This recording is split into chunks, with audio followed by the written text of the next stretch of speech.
I don't know what this is, but I've made some gingerbread cookies that look like this movement. If you're watching on the video, you got a cool little wiggle there from Serena. It doesn't matter what we say in this series. This is worth the Patreon. Right. These right moves. Right there. That's it. It's all good. Don't set your expectations too high.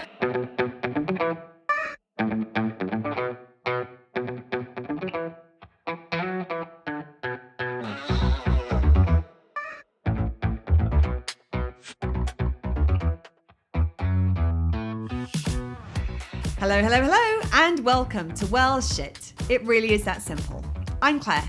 And I'm Serena. On this podcast, we help you to understand about your 12 universal needs, why they are currently not being well met, how to meet them in ways that work for you, and how to consistently do so in quick, easy, and simple ways that fit seamlessly into your life.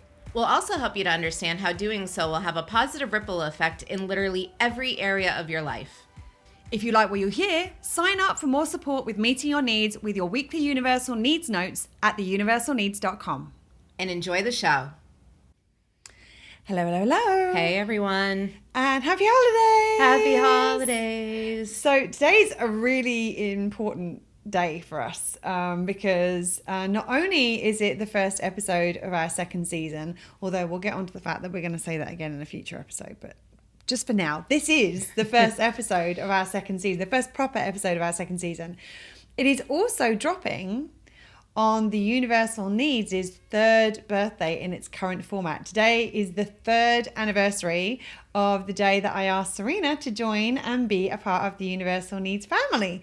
So there's a whole lot of exciting things about today. And as I said, we'd actually already recorded the first episode of the second season, and then we realized, oh, hold on a second, we might want to do something for the holidays. So in a future episode, you're going to say, oh, this is a great way to start the second season, even though it's 5 episodes in or something. You're actually ignore that bit. Also going to see Claire's hair magically shrink and grow right in front of your eyes. I actually don't think they are. Really? Oh, because I haven't had it cut yet. Oh. So it would only be if I'd had it cut already that it would shrink and grow. So I don't think you're going to see it shrink and grow. I mean, it's looking long to you guys right now, to everyone who's watching right now, and it's not in the real world because by this point I will have had it cut. But the other thing is that we wanted to let you know that when we looked at putting together this series, which is all about navigating the holiday season, we realized that actually what happened was we put it out to our Facebook group and said, look, what is it that you guys struggle with? What are the things you want to know about? And we had a bunch of people, thank you so much to everybody who gave us your suggestions or gave us your questions. It's actually helped to add things in here that we otherwise wouldn't have added. I'm feeling a little bit, am I sounding a bit echoey? I didn't notice. Am I sounding a bit echoey? I don't know. I don't think so. Okay. All right. We'll carry on. I was just checking. And don't worry, I'm going to make sure that the sound of that movement doesn't affect the people at home. So they're not like, what are they doing? Stop moving the furniture. So we basically asked everybody to find out what exactly it was that they wanted to know about. And as we were kind of putting together these episodes, we suddenly realized that while timing wise, it makes sense for us to be sharing these during the holiday season, you might want to know some of this stuff ahead of time and finding out what's the great way to have a great holiday season, the week before Christmas or Hanukkah or whenever might not be the most helpful time for you to hear it. So what we decided to do is, as you may already be aware, we've actually made all of the holiday season episodes available on our Patreon. So you can see them all ahead of time. We actually did that in November.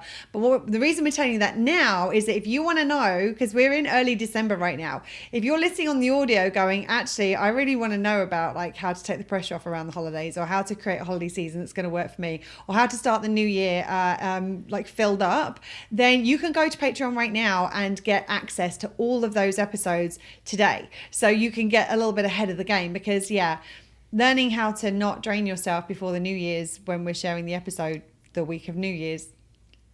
I mean, it's you still could helpful. you could get a weekend. You can get a weekend, but it might be a little helpful to do that a little earlier in December because it's such a busy time of year. So if you want to do that, be sure to go and check out our Patreon. The link will be in the show notes, so you can go over and check all of that out. So yeah, I mean, it's an exciting day today. It's very exciting. And I've got all kinds of. It's so funny because we're actually recording this. Anyone who's in the Universal the Nourish Your Needs group will know we're actually recording this in August because we're actually so ahead of the game in terms of our planning and recording. But I've got like all kinds of like festive tunes circling around my head because Yes. we've been talking about the holidays all morning as we've been preparing this. So yeah, I'm kind of getting in the holiday groove. I don't know about you. Talk about starting it early. I mean, the funny thing is there's a long-standing joke in my family because my mum and my sister, they plan the holidays like way out. I mean, most years I would imagine my mum's probably bought at least a Christmas gift by July. Like she likes to get, and it's interesting because we're going to talk about buying gifts in one of the episodes, and somebody actually who commented said that they if they see something they think someone will like, they'll get it no matter what time of year it is, and that's kind of what my mum does as well. So so there's an element of that, and my mum will often say to me, "Oh, like I bought my first Christmas." I'm like, "Should have no. Christmas does not happen until December." Like, and it's a big thing in my family about the fact that everybody else like plans super early, and I'm like, nope. I think about it after my birthday, and my birthday's on December the 11th. So, I mean, I think about it a little bit before that, but not much not too much before that. So the fact that we are recording this in August. If they find out about this, I don't know whether they're listening, but I'm never going to hear the end of this. Like, the fact that we are recording the holiday episodes in August is, that'll be a source of amusement for a couple of people. Yeah, I feel like they that Christmas decorations could come out, or the holiday decorations could come out in February, and your family would be happy about it. Yeah. I see them in November, and I'm like, too soon. Well, and it's but like because obviously the funny thing is that for many years our family's Christmas decorations used to be the first to go up because my birthday is it said December the 11th, and so every year when we were kids the Christmas decorations would be up for my birthday, and my sister's is sometime in November. And so that one year when she was quite young, she made it very clear that she was unhappy that the Christmas decorations were up for my birthday, but not for her birthday. So it became a family tradition that we always had our Christmas decorations up before my sister's birthday. For years, we were always the first house on the street to have our Christmas decorations up. In like the years that have followed, we're not even in the top 10, I don't think, these days, because everyone's kind of getting in that kind of Christmas spirit earlier and earlier. So yeah, we're borderline late sometimes with our Christmas decorations, but that's still in November, and I can imagine you'd be like, nope. I'm with you.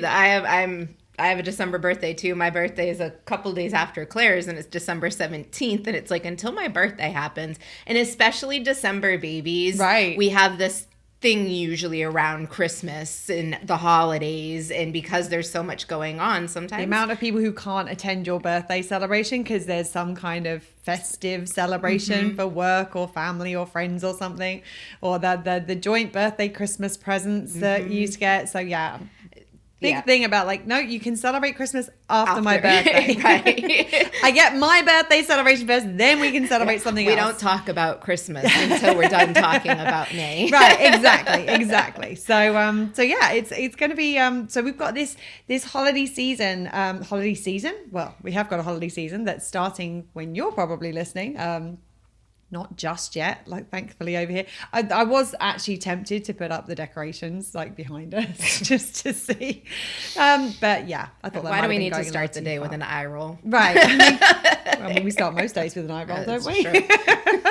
So we're going to be doing this holiday series where it's the first time we've actually done a 4-part series. Like most of our series only have 3 episodes in them, but we're going to be doing 3 around the holidays and 1 around the New Year. But the New Year's episode really is also about how do you navigate the holidays in such a way that you're not completely drained when it comes to the New Year. So yeah, we've got all this kind of juicy, exciting stuff to come.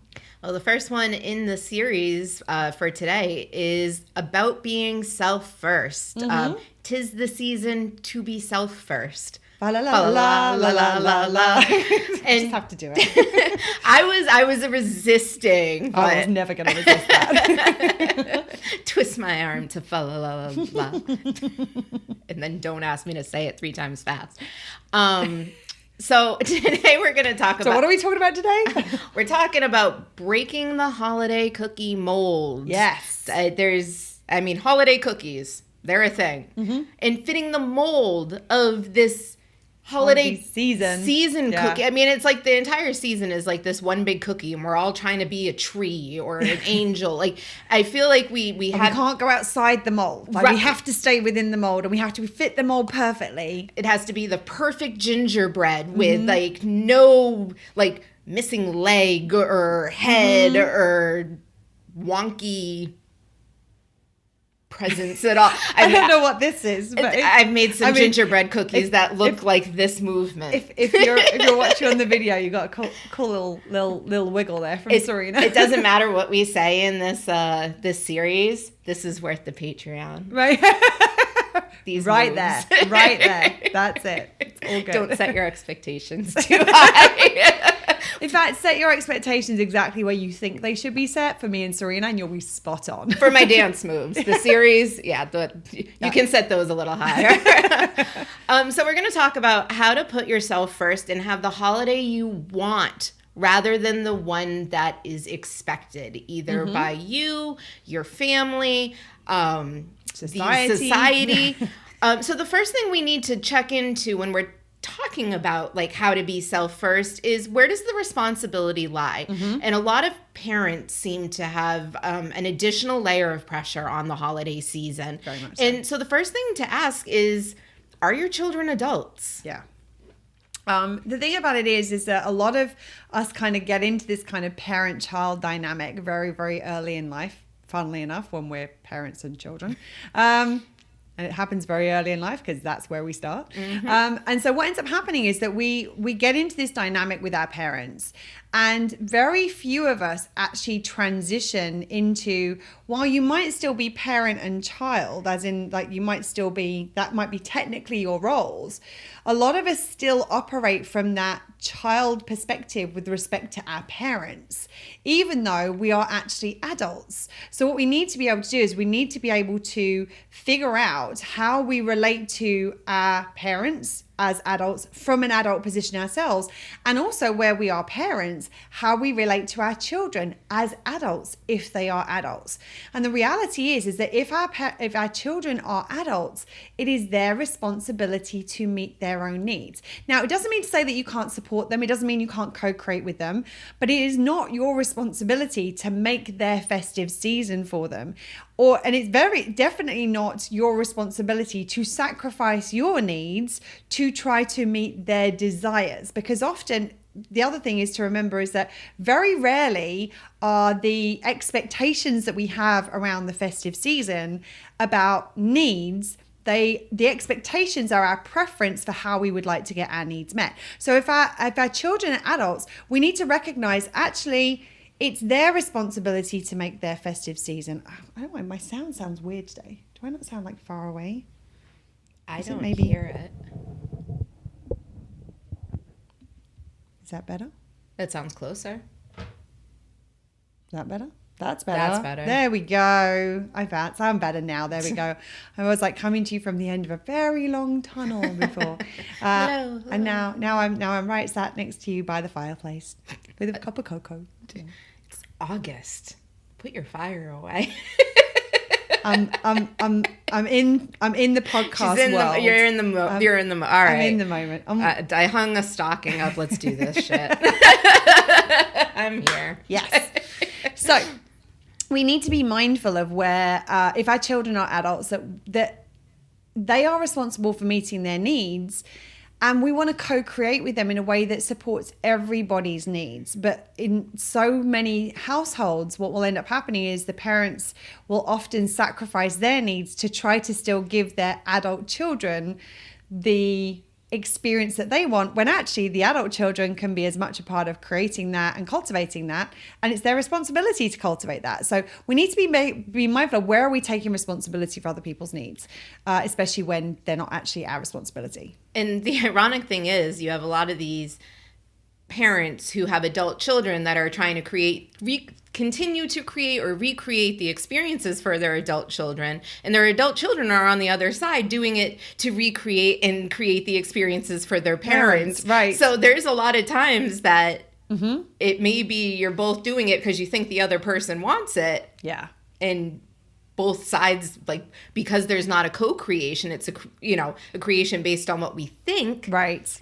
Absolutely. Both sides are running themselves in circles, being like, I have to do it for this person, and both sides are like, I just don't want to do this anymore. Really, this is not. And the thing about it is that we're often trying to like capture something that we once had or an experience that's from a long time ago, rather than creating what's right for right now. And we're going to get into that a little bit more in a future episode. But next thing is, if your children are actually children, still independent. Children. Yeah, still dependent. So the thing about it is that when our children are dependents, we still have a responsibility to meet their needs to some extent or another. Now, it's obviously depending on the age, will depend on the level of responsibility that we have for their needs. So yes, we do want to meet their needs, but we also want to balance our own needs and their needs. We don't, again, want to be sacrificing our needs to meet their needs.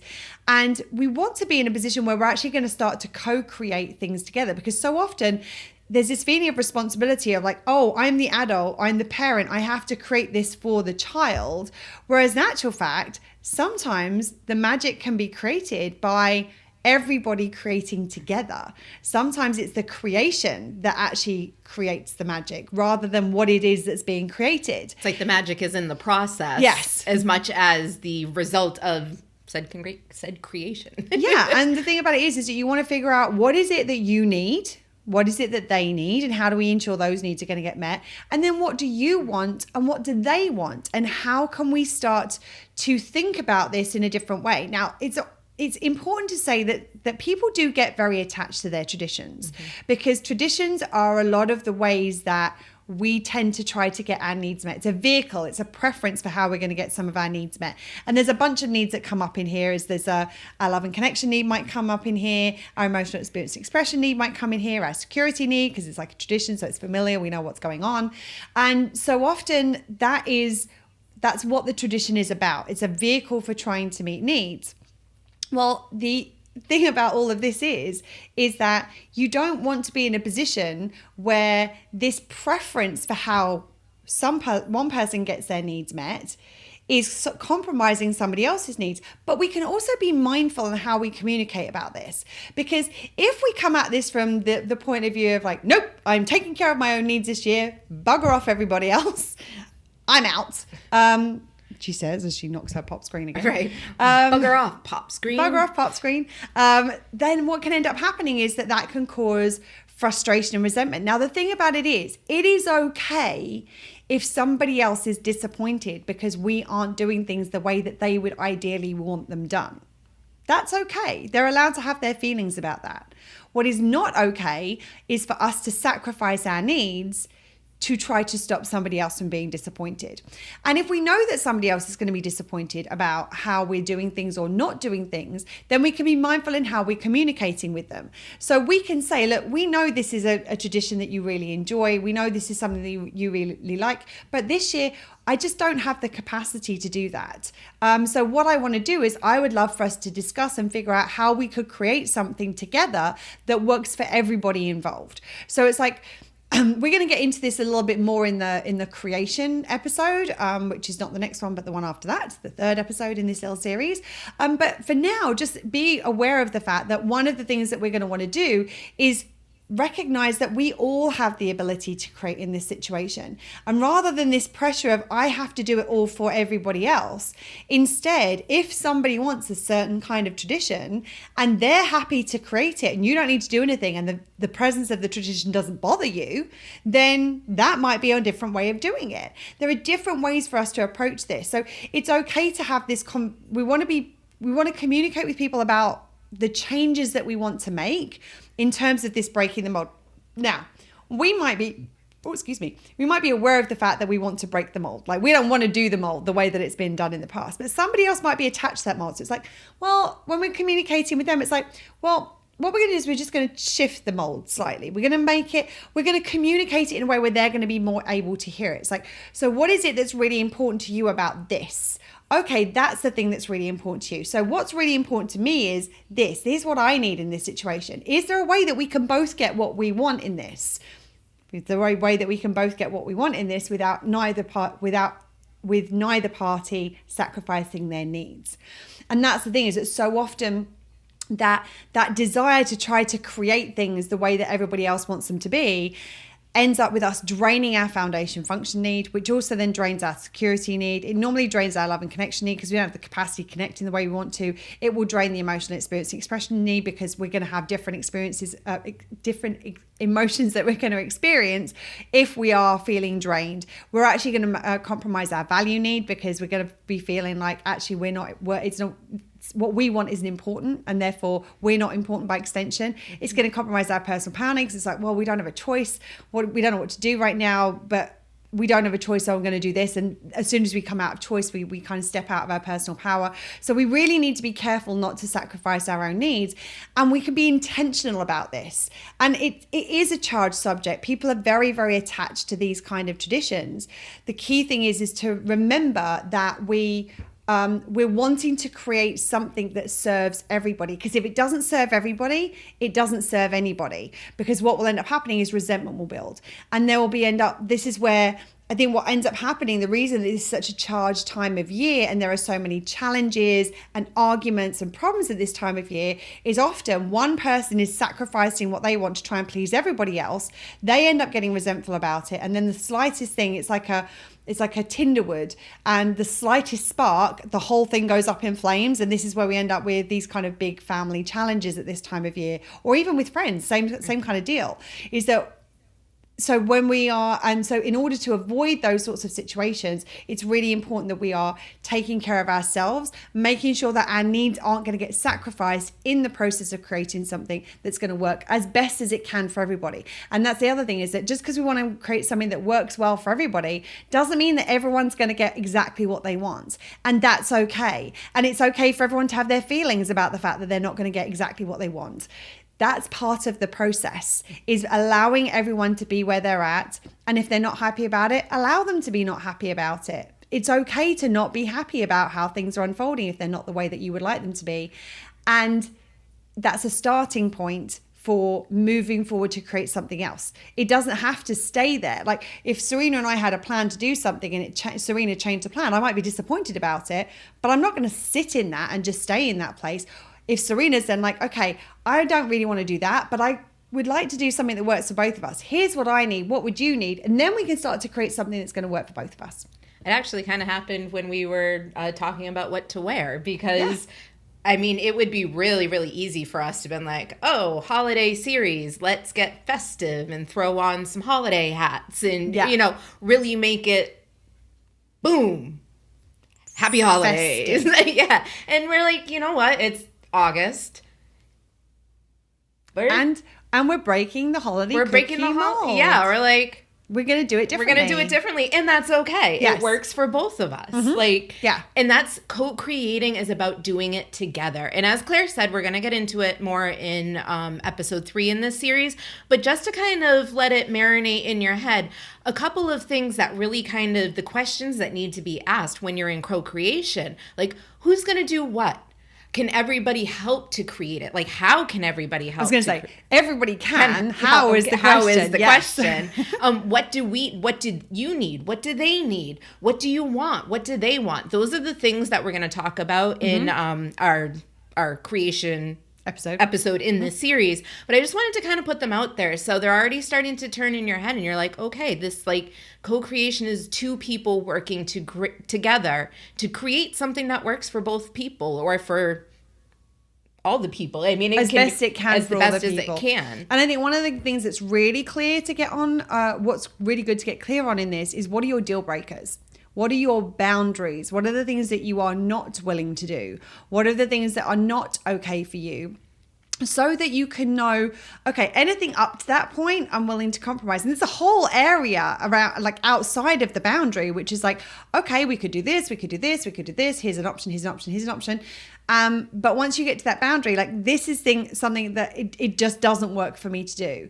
And I wish it did, because that way it would be something that we could all enjoy, but this doesn't work for me, or I don't have the capacity for this. And being clear on where those boundaries are makes it easier for us to communicate, because what we want to do is we want to communicate in the area of the things that we do want to do. We want to let people know what the boundaries are, but we actually want to spend most of our time focusing on, well, what can I do? What am I willing to do? What do I want to do to find a way of doing this that works as best for everyone involved?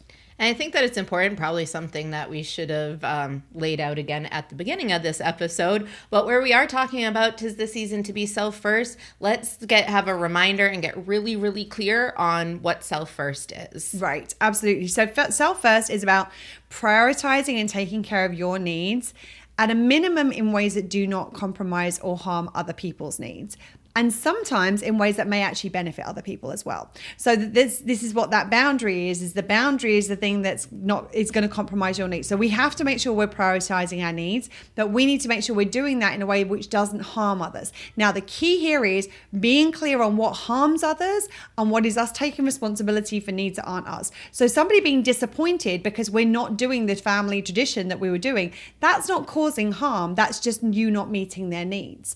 Whereas you actually doing something that like shouting at them because of how you're feeling about the festive season and taking it out on them, that's where you're meeting your needs of expressing your emotional experience and expression, but you're doing it at their cost. So that's where you're actually moving into harm. So we need to be very clear, especially around this time of year, because sometimes the lines get a little bit blurred for some of us, and it's like, oh no, I can't do that because that will upset so-and-so and that's doing them harm. No, if they're upset because they're not getting what they want, that is okay. If they are able to meet their own needs, that's their responsibility. And you can help them, you can support them and come up with ideas and suggestions for how to do that. And if they are it's about meeting their needs, and it's someone who's a dependent, it's about figuring out how can you do that in a way that doesn't sacrifice you, but it actually is a balance between what you need and what they need, so that the two are being taken into account. And if you're just joining us now for this holiday season series, go back and listen to, I believe it's episode 3, where we initially get into the basics of self first. Episode 2, the wisdom of Joey Tribbiani. That would be it. Mm-hmm. And as well, check out our series. We have a series on being self first. Yeah. So go check those out. We'll throw it in the show notes as well. So kind of brush up on the difference between selfish, selfless, and that third option of self first, which is always the best place to be in. Mm-hmm. Very much so. Another thing that comes up around the holiday season for many people is celebrating solo, and how to do that in a way that is self first, not just for the people around you, but for yourself. Like how to do it in a way that feels good for you. Yeah, and we had somebody sort of suggest like whether they might be brave enough to celebrate solo and like what that might look like. And we had somebody else share that they felt like they were getting like invites to things because they were unmarried and had no kids, and after the death of their final living parent, that they felt like they were getting lots of invites. I can't remember exactly what the term was that was used, but it felt almost like pity invites, like, oh, we have to invite her because she's got no one else kind of thing, rather than we want you to be a part of this celebration and it's kind of joyful. So one of the first things that's helpful in terms of celebrating solo is, if you are going to be celebrating solo, or if you would like to celebrate solo, is to be willing to say no to those invites that don't feel in alignment. Like if you don't feel like, it's just because it's a festive season doesn't mean to say you need to see anybody. Doesn't mean you need to spend time with everybody. You might want to, that's a different thing, and that's what we'll get into in the creation side of things. But the key thing is that it's okay to spend it on your own. I know people in the past who, what they have done on Christmas Day is they've got taken a book that they really like, they've had some food they really like, they've had a glass or a cup of something that they really like, and they've sat on the couch and they've read all day listening to music. And it's like, I don't get to do this any other time of the year. I get to do this for myself on Christmas Day. And that same scenario could be looked at two different ways. It's like, oh, I don't have anyone to spend Christmas with, so I'm by myself on the couch and it's miserable. And if you don't want to be by yourself, then that might be how that scenario would feel. And that's okay. You don't have to want to spend it by yourself. You could create a scenario in which you're going to spend it with other people. That's another option. But it's also possible for someone to be like, thank God, I get an entire day to myself where I can read whatever I want, I can watch whatever I want on the TV, I don't have to go anywhere or see anybody or speak to anybody, I get to eat and drink everything that I want. Oh my goodness, this is going to be so much fun. So it's like looking at celebrating solo as it's okay to break the mold. It's okay to not want to celebrate with other people. If you want to celebrate with other people, that's okay too. Like there is no cookie cutter way of doing it. And I think this is the thing, is that we'll talk about this in our upcoming series about friendship, where a lot of people think this is what this thing looks like. This is what friendship looks like. This is what a relationship looks like. A lot of people are like, this is what the festive season looks like. This is how it's meant to be done. And in actual fact, what we want to do is we want to lob that out the window and go, actually, there is no right way of doing the festive season. First, we have to get rid of the ideas about how it's meant to be in our mind, and then we can get into creating, which, as Serena said, we're going to do in episode 3. But being willing to say no to the invites that don't feel in alignment, being willing to say no to everybody and saying, actually, I want to spend Christmas by myself. That's okay. And that's something to be celebrated. I'm like, if somebody came to me and was like, actually, I want to spend Christmas on my own. I'm like, great. Like, I hope you have an amazing time. Like, enjoy. Mm-hmm.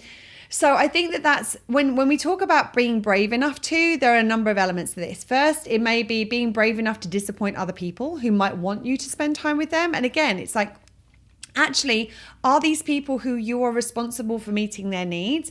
If so, then maybe it's a question of finding a balance between having some time alone and having some time with them, and finding ways of navigating that supports everyone as best as possible. It may be that actually they're adults and it's actually just you owning and being willing to own, actually, I really want to do it this way. I would love to have just a festive day to myself that is enjoyable, and I get to do everything I want to. And just because you want to spend maybe a particular day by yourself doesn't mean to say you can't celebrate with others at other times. So there's other ways around this of saying, well, actually, I don't want to see anybody this day, but actually, I really appreciate the fact that you would like to celebrate with me. Why don't we get together a couple of weeks before? Or why don't we do it a couple of weeks after? This was a big thing for me when I started traveling at Christmas. Several years ago, I did my first Christmas where I was away from home. I was traveling with a ex-partner at the time. And I remember that I think we had Christmas dinner with my family might have been October. I think it was October that I went out. I went out to Ireland. So we had Christmas dinner in October. So we still got Christmas dinner. We still got to celebrate Christmas together because that was a big family tradition that we liked. And it's like, I'm not going to be here for Christmas. So how do we do it so that I still get the Christmas celebration with my family and I get the celebration that I want to create in terms of my own traditions where I'm going to be. So there's lots of different ways that so often with this thing, because of the cookie cutter, we get stuck in it has to look this way. And the only day that's worth spending together is that one day. And actually, that's not true. That's one of the days, and there's a whole bunch of days around it where you could also celebrate. And sometimes the thing I like about that is that you get multiple celebrations. I get to enjoy this type of celebration and this type of celebration and this type of celebration and this type of celebration. Or I get to say, I don't want to have any of those celebrations and I'm just going to hang out by myself with a book. And all of those options are okay. And it's, again, remembering how we communicate this with other people. If we're concerned other people are going to be disappointed, it's like, I understand that you might be disappointed. This is something I really need to do for myself this year. And I hope that you understand that. I understand if you're disappointed, and that's okay. And looking for things that you can offer and options that might say, okay, so I don't want to do this, but could we do this instead? And that's the thing, that when we start to break the mold, is that we don't have to shatter it completely. Sometimes we can look for different options that will work for different people. There's two things I want to, I guess, not jump in on if I'm not actually jumping in, but comment on. You could add. Add to. There you go. Yes. Claire had mentioned saying no to the invites that just don't quite feel in alignment. And around this time of year, there is a lot of pressure and a lot of insinuated obligations and all of these things.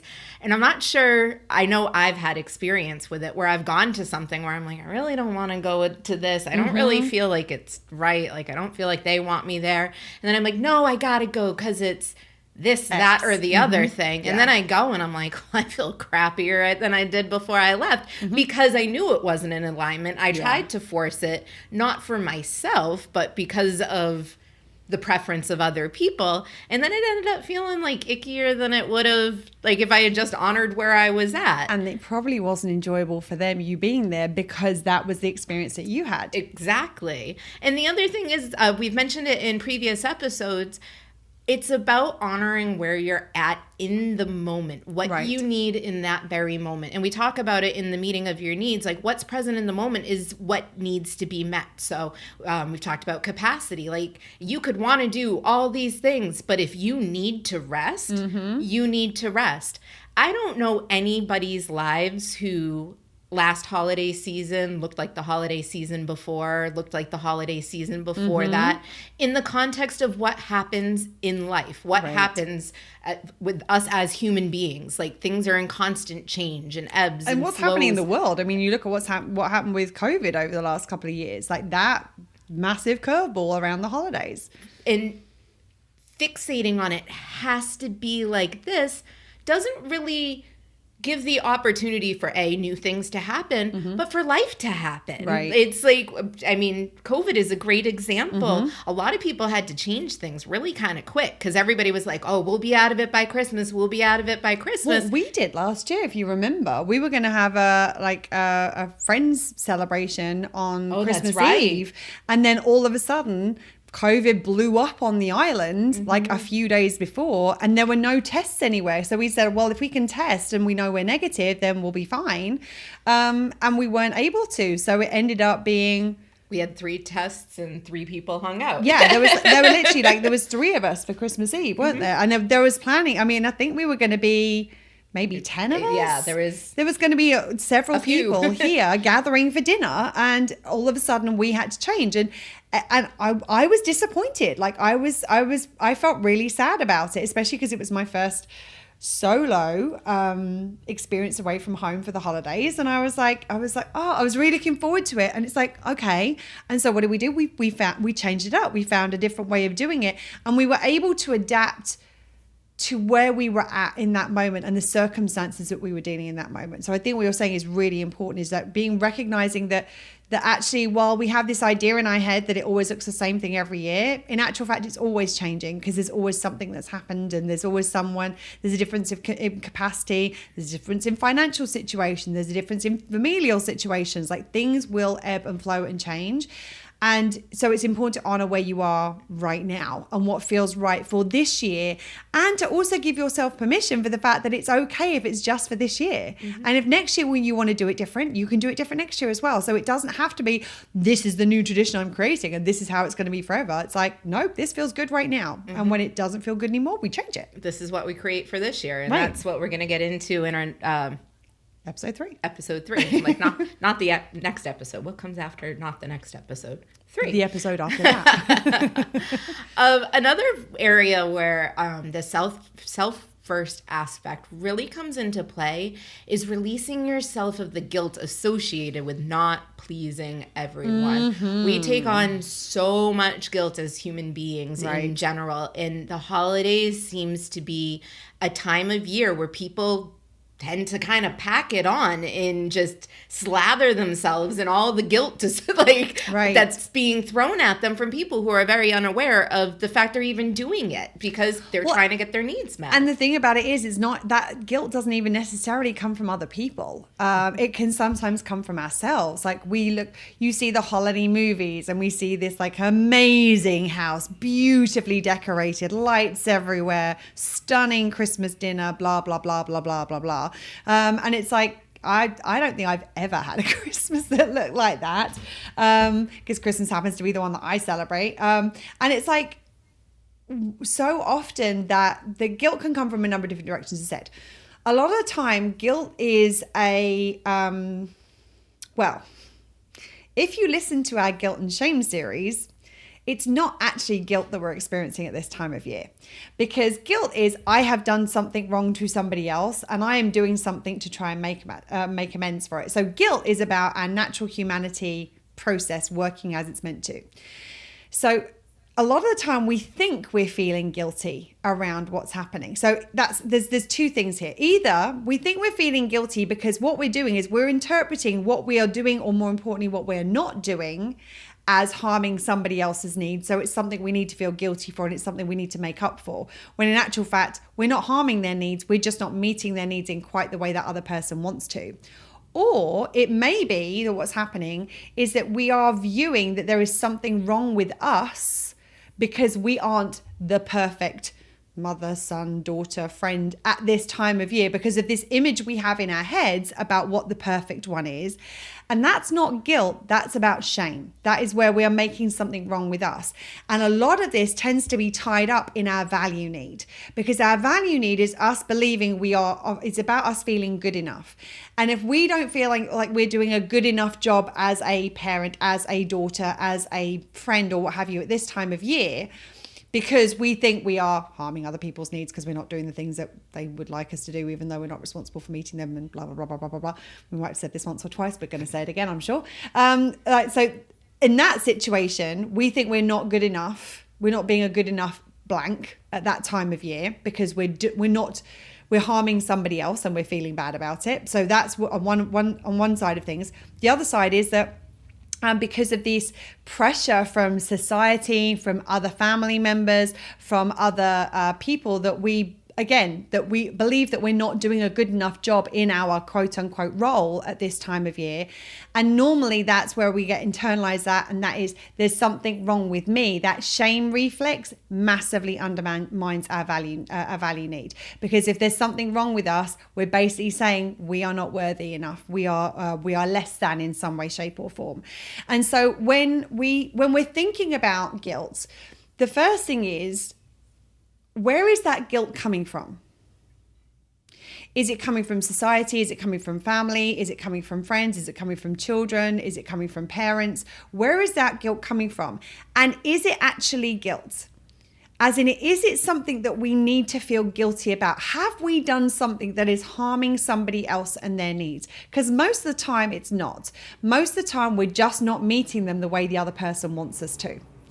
And what tends to happen is that people get very, very attached to these preferences of how they want their needs to get met. And how they want their needs to get met requires you to show up and do a certain thing, or say a certain thing, or behave in a certain way.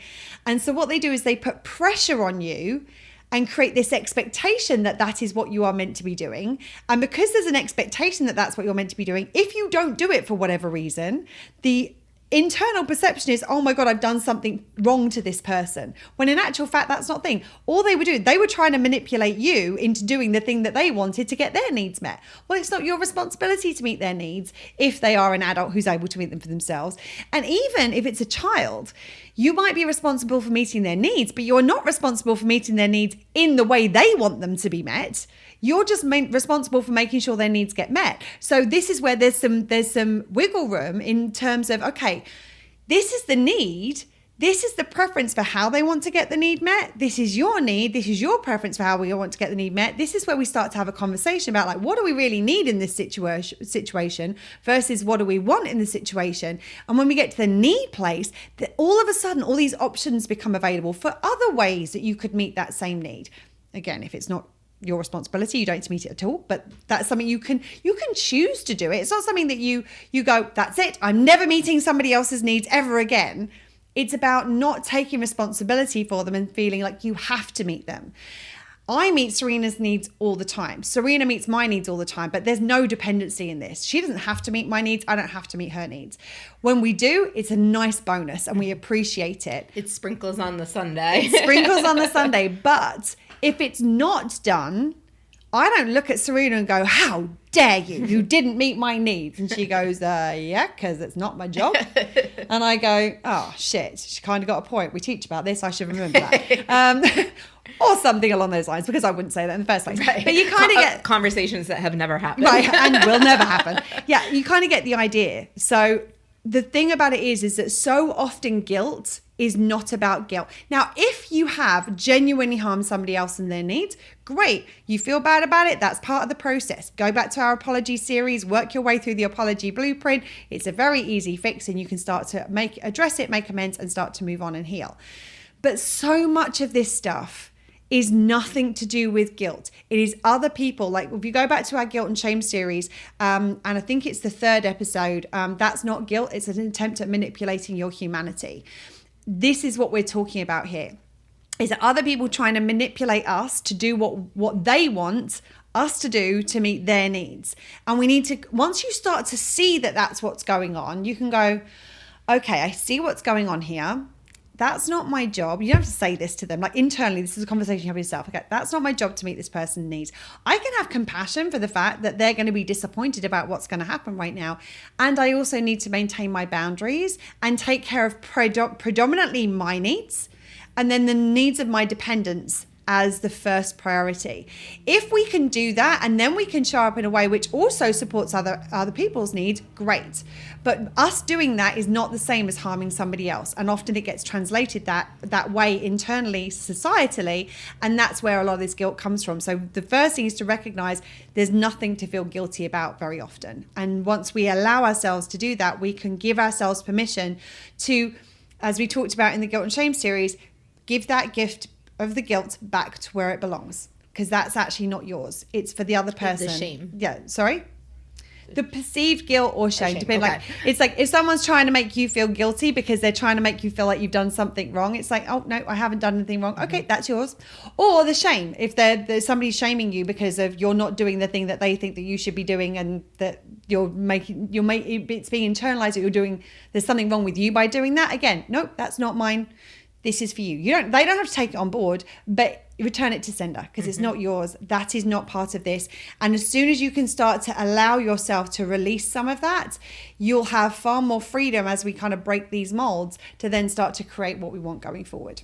Another word that around this time of year kind of coincides and sits very closely to that guilt shame is obligation. And we had a viewer reach out to us, and they really needed some support with how to not feel obligated to please the hierarchy of their family, which has been deeply instilled from childhood. Right. And that's a big thing, because obligation is the same, kind of in the same bubble as guilt. Like, you are not obligated. Well, often the obligation is things have been set up in the family that this is how it is meant to be done. So you've been given from the outside a set of rules about how things are meant to be done. And that's where the guilt then comes from, is that when you don't follow those rules, that's something that you should feel guilty about. The key thing here is to go back to those rules and take a close look at them and be like, actually, is that how it's meant to be done? Is it true that I am meant to take care of everybody else's needs and do what everyone else wants me to do at my detriment? The answer is no. And just because somebody else believes that's what you should be doing doesn't mean to say that you should be doing it at all. We now know we need to be prioritizing ourselves first and foremost. So again, this is one of those things where it takes a little bit of unlearning, it takes a little bit of unpacking. But what we want to do is we want to look at these quote unquote obligations, the things that we believe or that others believe that we should be doing, and see, actually, that is something that's your expectation. That is what your belief is. Is my belief the same thing? Actually, my belief is that I need to take care of myself so that I can take care of the people who are dependent on me, and so that I can predominantly take care of my needs, because that's my responsibility first and foremost. Then I'm going to make sure that my dependents are taken care of as well in that bubble. And if your obligation actually causes me to sacrifice those things, there's something wrong with this programming.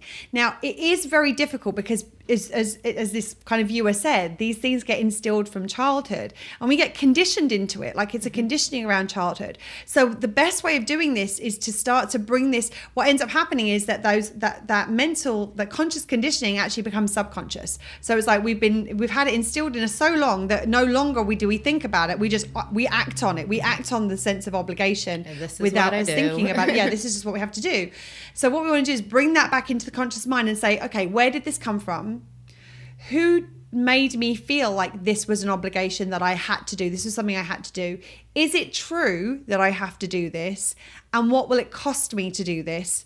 What will be the benefits to me and the people who I am responsible for of me not doing this?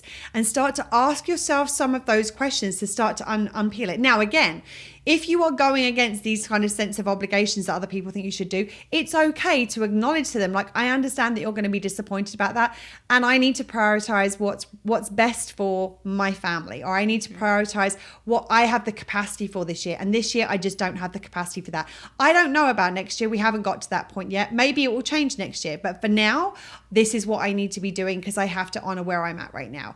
And I understand that you might feel disappointed by that, and I'm sorry for your disappointment.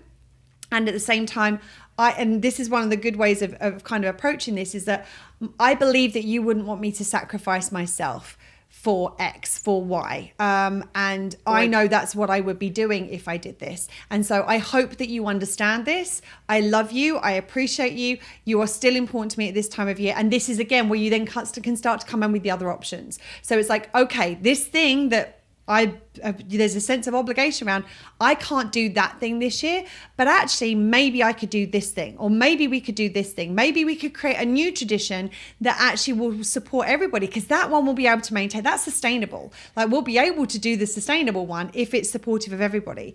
The one that's going to burn somebody out, the one that's going to compromise or sacrifice somebody, eventually there's going to come a point where that's not possible to happen anymore. And it's better to get to that ahead of like beat it to the punch, because otherwise what's going to happen is the festive season is going to come along and you're going to be wiped out. There's going to be something, you're not physically going to be able to do it because you don't have it in you don't have it in the tank to do it. So this is about like understanding. First, do a little bit of that unpicking for yourself, and then communicating in a way like, I understand this isn't what you would have liked. I did in an ideal world, and I'd really love for us to be able to do that. That's not possible this year. And you don't necessarily need to give a reason. Just say that's not possible this year, unfortunately. But what we could do is X, Y, and Z, and come up with some different options that do work for you, that find a way of trying to bridge the gap between what they want and what you need. Something I want to note here is the true importance of creating traditions that serve you and your like immediate family unit. So your dependent. Can I just add something? Yeah. Sorry, it's in a note, so I'm gonna you've got it. Okay, I'm just checking. One of the things that is very important to recognize about traditions in the context that Serena is talking about them is that so often we believe traditions are set in stone. And what we don't want to do is create another rod for our own backs of like, oh, I'm going to create the tradition that works right now for my family. Oh shit, 3 years down the line, 2 years down the line, 6 months down the line, that doesn't work anymore. So one of the things in order to make sure that the traditions work for your family is to find the things that you can also adapt and change. So there's an essence of tradition. There's an idea of tradition. There's something that feels like there's a traditional element to it without creating another sense of obligation for yourself, for your family, and what have you going forward in the future. So there is that combination of tradition and adaptability is what we want to create, so that we are allowing ourselves to teach our children it's okay to adapt and change and evolve things as we adapt and change and evolve, and as our situation does as well. Sorry, I didn't think we had that in the notes, and I wanted to make sure I said that. That's okay. It actually butts up perfect to exactly what I was about to say, which is, don't set your children up for the same obligations that you're struggling with now. And that's, as Claire said, the process of like, hey, traditions can change, and teaching them, like doing what's right in the moment, doing, like choosing what is resonate, like what would resonate, being able to create things different. And I love tradition. Like I do. I love the things that I do from tradition that I've chosen to keep. Let them choose what they want to keep as well. Yes. Like in that it really speaks to the personal power of creating choice. Like Yes. it doesn't have to look this way. It could if that serves you and that's what you want and it works for everybody, but it no longer has to. Well, and tradition might not be a practice or a thing or a activity.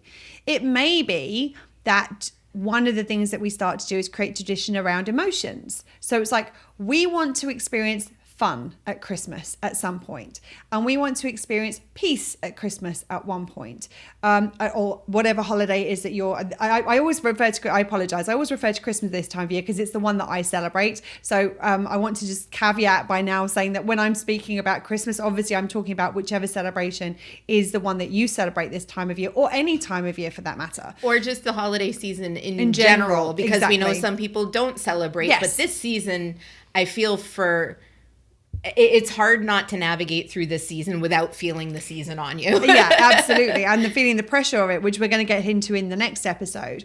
So it may be that we want to experience, as I said, joy or fun or peace or I'm trying to think of the word, nostalgia. Like it might be that there are things so that every year you create it anew and you say, actually, how do we want to create fun this year? Because fun is one of the things, fun is our tradition at Christmas. Mm-hmm.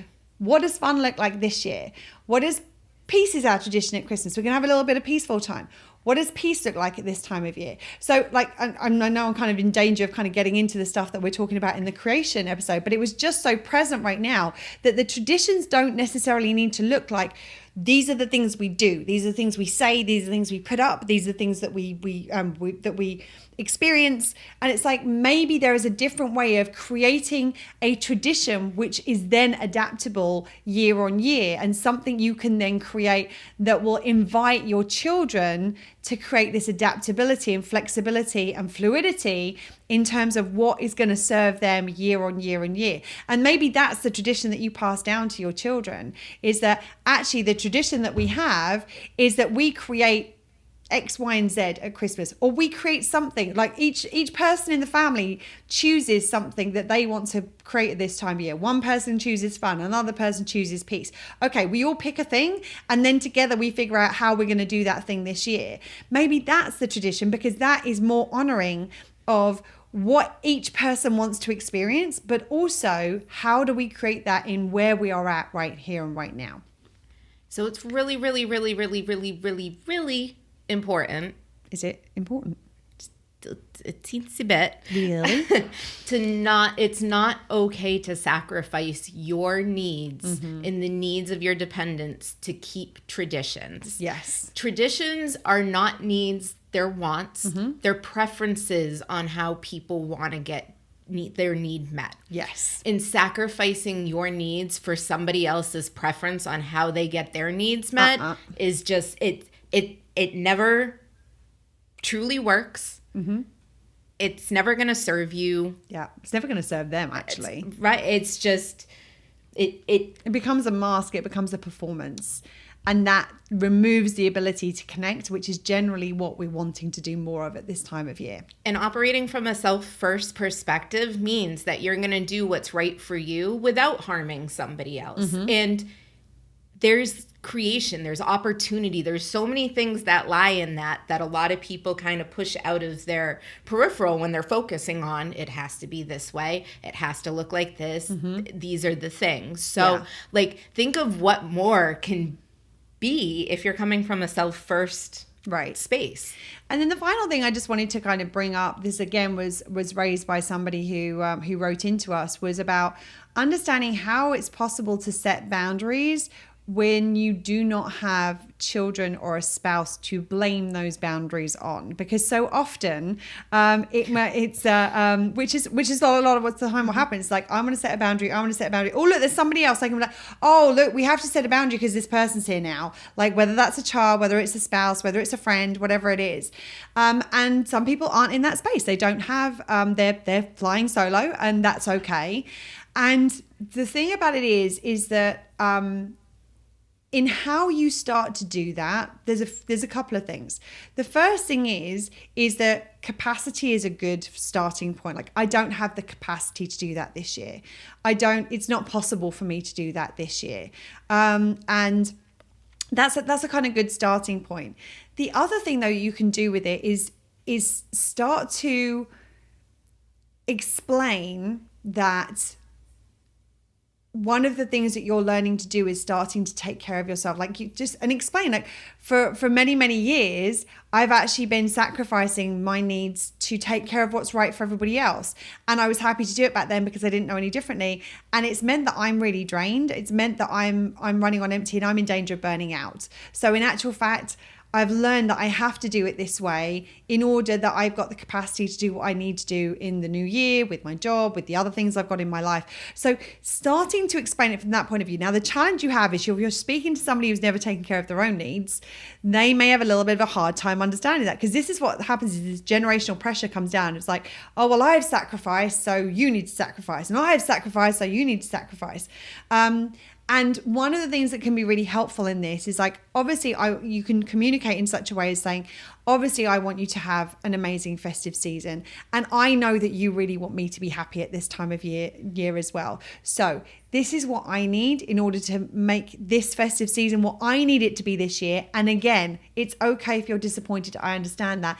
And I can't do this, but I could do this. Would any of these options work for you? Or is there another option that we can come up with together that could work for all of us? So it's very difficult because societally it's perceived as being selfish to do that, because we're taking care of our needs at the detriment of others. It's not the detriment of others, because the other people's needs aren't our responsibility. But like, from a social standpoint, we haven't quite got on that page yet, or at all.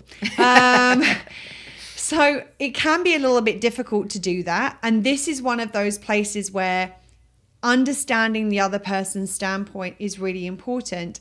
And coming back to capacity, coming back to needs, coming back to, I understand that you sacrificed for me, and I really, really appreciate that. And I've learned that in order for me to be happy, I have to sometimes take care of my own needs. And that doesn't mean to say I don't want you to be happy too. Of course I do. So let's look and see if there's something else we could do that could help to create some of what it is that you're wanting and needing at this time of year. And as somebody who for a long time was that single person who didn't have kids, I would find ways of doing my little traditions in the ways that worked for me. I would start to make little plans in the ways of doing things that worked for me. Like, what are the things that I'm going to want to need? What are the things that are going to work for me? And putting those boundaries down, again, one of the reasons that we feel guilty of those boundaries is because there's this perception that by putting down a boundary is something I'm doing for me and against you. Remember what a boundary is. A boundary is, what we are doing is we're letting somebody what is and isn't okay with us, so we can get as close as possible to them without us compromising each other. And so in order to have this serve us in the long term and not compromise our relationship, we need to find a way of communicating boundaries. You can do it in a way that's mindful. You can do it in a way that is compassionate and considerate of the other person. You can look for other options. And coming back to, I appreciate that you would really like me to be there, and I really appreciate you wanting me to be a part of this. And unfortunately, for where I'm at right now, I just can't do it this year. Could we find something else that could work instead? And that's where we want to start to look at where we can collaborate with the people around us to find a best fit for everybody. It doesn't mean to say it's going to work for anybody 100%, but we're going to find the way that doesn't compromise my needs in order to take care of everybody's. And so that's what we want to do, is we're like, how do we move together? Here's where I'm at. Here's where you're at. These are my deal breakers. So what is that we can create then in that space? And we're going to get more into that in episode number 3. And I want to just note that you don't owe, as Claire said, you don't owe anybody an explanation of the why. Like, yes, when it starts, I mean, I use capacity. Like, when I say I don't have the capacity, I don't have the capacity to explain it to you. I don't have the capacity. Mm-hmm. And that's okay. And sometimes there is more to be said about it. Yeah, sometimes sometimes people won't accept just it's not possible right now. I don't have capacity right now.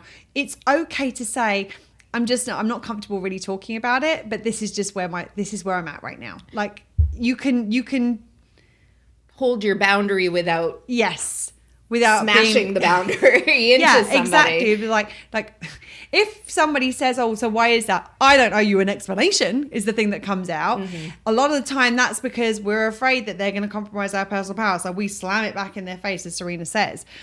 What we actually want to be saying instead is to be like, it's like either it's not something I'm comfortable talking about right now, or it's just something that I know I need to do for myself right now. And I understand that you might not understand that, and that's okay. And I understand you might be disappointed about that, and that's okay too. And it's that you don't owe anyone an explanation. And sometimes you might want to give a little something because that feels good to you, not because it's what they need, because that's what feels good for you, to not just be like, here's the boundary, respect it, and I'm not telling you why. And it may be that it's like, actually, I just don't have the capacity right now. Like you could just repeat the same thing. Or why is that? I just don't have the capacity right now. But why don't you have the capacity? Because I just don't have the capacity right now. Like that isn't okay to repeat the same answer as well. Like it's possible to do that. And it's okay to say, I'm not in a space where I want to talk about it right now, but that's just where I'm at. So again, the more you can recognize that you're setting this boundary, and when somebody's pushing back, it's because they're, oh God, I'm afraid my needs are going to be at risk. You can be appreciative of that. I mean, okay, I understand why they're pushing back on this, and recognizing that I'm setting the boundary for the good of our relationship and for the good of both of us, even though you don't necessarily understand or see that right now. And we know, well, I would think we know at this point, boundaries. I love boundaries. We know what? Boundaries. That I love boundaries. New to me. Oh. Sarcasm. Woo! Oh, yes. Whee! There we're flying over Serena's head. Something that's really helped me, and we keep going back to the creation because it's such a big part of this time of year, but knowing what you might want to create, not even like the fixated, but just having an idea. And I'm going to use kind of the examples that Claire used of like, I want to create peace this year. I know I want to create joy. I want to sing. Okay. How, like I know I want to sing during the holidays. Yeah. Having those ideas helps you set boundaries that you can then be like, give the other options. Like, actually, I'm not in, but I want to create this for myself. Would you like to join me? Yeah. Would you like to do that with me? Yeah. And having those kind of knowing what you want, knowing what's going to serve you, knowing what's going to meet your needs will help you set the boundaries that are really going to work for everybody. Absolutely. So, I mean, this is just scratching the surface. Like we haven't really dove particularly deep into all of these things. This is just, we wanted to try and ensure that we captured as many of the pieces of feedback that we had. So we've just started to scratch the surface. We're going to go into things a little bit deeper on the next episode, where we're going to be talking about taking the pressure off, because like we've talked a little bit about the obligations, and that's where some of the pressure comes from, but there's even more that we want to go into. So we're going to go into that in our next episode. Anything you want to add before we finish up today? I'm good. Okay, so happy holidays, part 1. Thank you for being here. Thank you for watching. Remember, if you are watching or listening to this live at the beginning of December, if you go onto our Patreon, you can see the entire series, which I'm going to be honest, if it were me, I'd want to know about all of this stuff at the beginning of December, because it would help me plan out and set expectations and manage things with everybody as we go through. And if not, then you'll see us next week for the next episode, where we'll be talking about how to take the pressure off. Thank you for listening. Thank you for watching. Remember to take care of yourself. And between now and next time, remember to keep meeting your own needs. Lots of love. Bye, friends. That's it for today. If you like what you heard and would like to see some of Serena's awesome facial expressions, check out the video podcast on YouTube. And remember, 'tis the season to be self-first. La la la la la la la. Well, shit. It really is that simple.